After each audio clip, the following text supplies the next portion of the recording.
manakala saya dah termasuk dalam golongan-golongan high risk ni, so saya kena lebih berhati-hati sikit. Sebab kita ni kalau once dah buka office kan, dah ramai orang ada di office, saya kategori yang hyper sikit bila jumpa orang.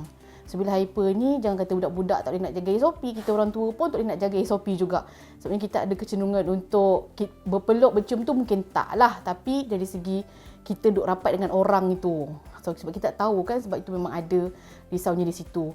Kalau macam daripada pengalaman saya sendiri, macam kalau dekat rumah kan ada macam ahli family yang lain. So kalau saya nak datang kerja, saya kena naik public transport. So macam risaunya sebab saya terdedah dengan orang-orang lain dekat dalam public transport tu.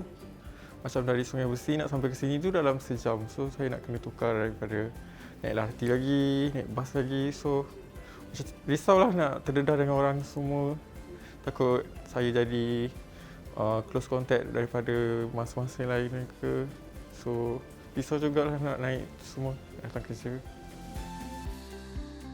Situasi yang dihadapi kedua-dua individu ini antara kegusaran yang sedang dilalui jutaan pekerja di Malaysia yang bakal kembali atau sedang bertugas di pejabat setelah tamat pelaksanaan Perintah Kawalan Pergerakan PKP 5 Mac lepas.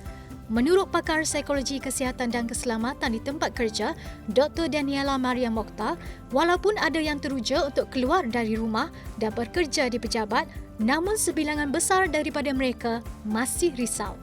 Sekarang ni bila kita pulang ke kerja, dia bukan lagi back to normal sebenarnya ya, sebab isu pandemik ni masih lagi berlarutan dan bukanlah sesuatu yang although kita dah mula terima vaksin dan sebagainya, tetapi it's not 100% lagi clear. Jadi ia mendatangkan banyak keraguan atau ketidakpastian kepada orang ramai lah. Dr. Daniela berkata, meskipun pada awalnya sukar, pekerja tetap perlu mempersiapkan diri dengan rutin kembali bekerja di pejabat. Mereka perlu berusaha mencari jalan penyelesaian kepada kerisauan itu yang mungkin berpunca daripada persekitaran atau dari pemikiran mereka sendiri. Katanya, antara langkah yang boleh diambil pekerja ialah kurangkan membaca kabar angin berkaitan COVID-19 di media sosial, buat perancangan awal mengenai penjagaan anak-anak ketika bekerja, antaranya berbincang dengan pasangan atau ahli keluarga atau biasakan diri dengan rutin baharu seperti menjemput anak di sekolah, meletakkan anak di taska ataupun di pusat jagaan kanak-kanak.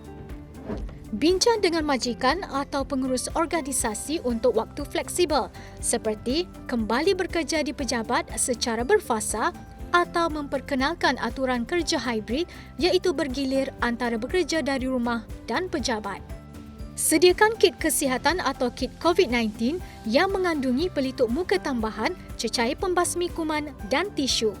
Bawa kit ini ketika pergi dan pulang bekerja. Rancang ke tempat kerja lebih awal agar tidak bersesak-sesak dalam pengangkutan awam. Elak berkumpul di tempat orang ramai di pejabat.